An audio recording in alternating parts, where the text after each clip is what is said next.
Jackson wiped the sweat from his brow as he adjusted the atmospheric processor in the medical bay aboard the Harmony. Humanity's first diplomatic vessel drifted silently in the neutral zone, engines idle, lights dimmed in respectful anticipation. For 3 days they had waited for the Zephyrian royal fleet, and for 3 days Jackson had worked nearly without rest. As the ship's chief medical technician, his responsibility was simple in theory and terrifying in practice: make sure humanity's painfully primitive medical technology could provide at least basic care to beings whose science was centuries ahead of their own.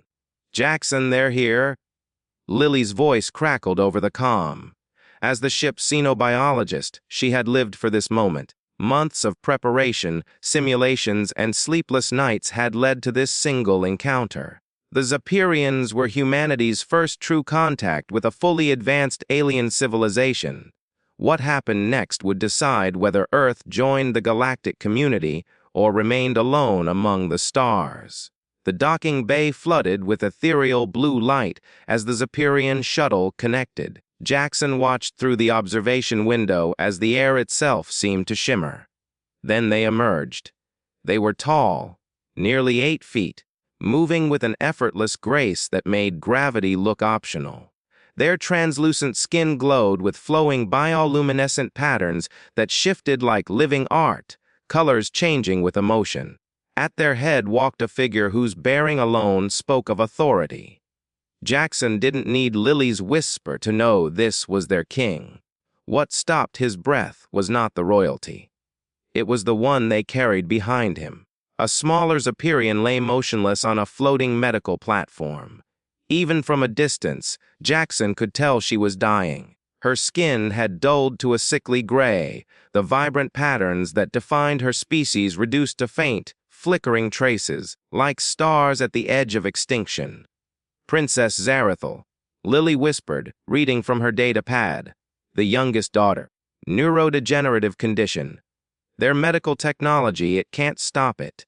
Jackson's stomach tightened. If the most advanced medical civilization in the galaxy had failed, what chance did a human medic armed with scanners, injections, and outdated machines have? The royal procession entered the medical bay with solemn dignity. The king spoke, his voice layered with harmonics that made the universal translator struggle.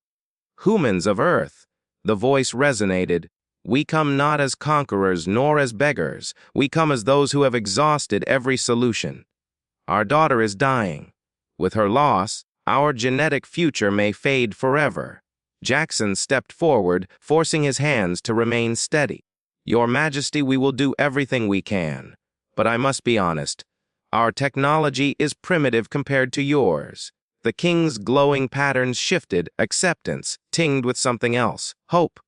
"We understand," the king replied, "but your species possesses something ours abandoned long ago."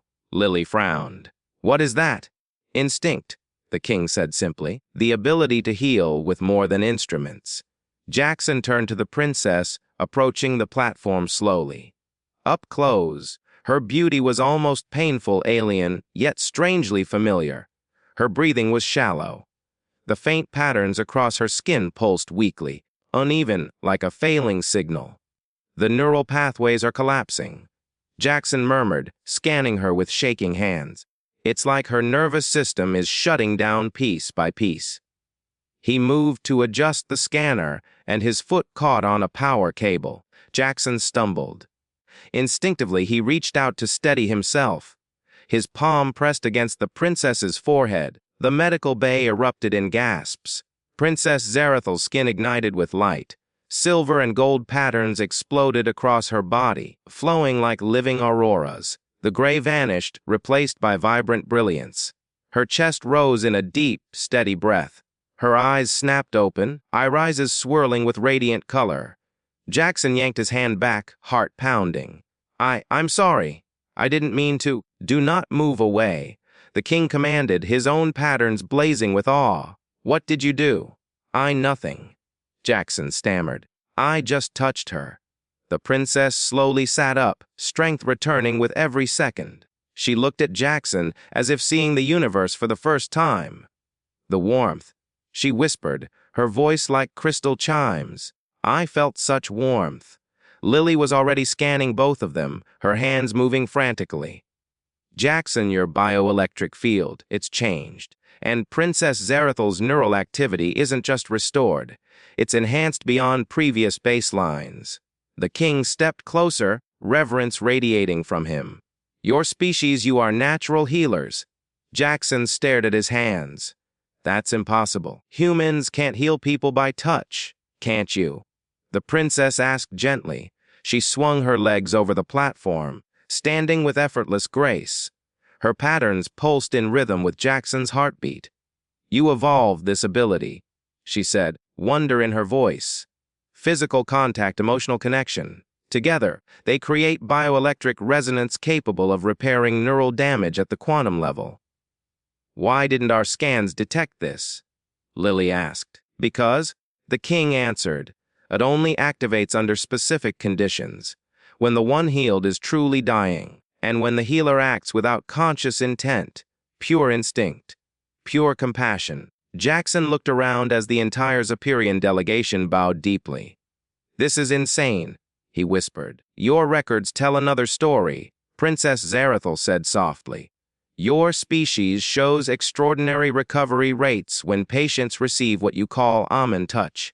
You believed it was psychology. It was never only that.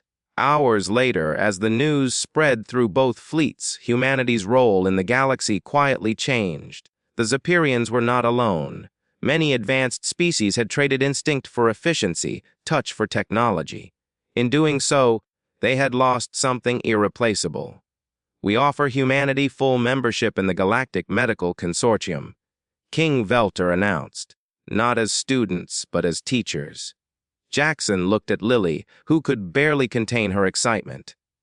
Then he looked at the princess, fully healed, her gaze filled with gratitude and curiosity. I think, Jackson said slowly, humanity just found its purpose among the stars.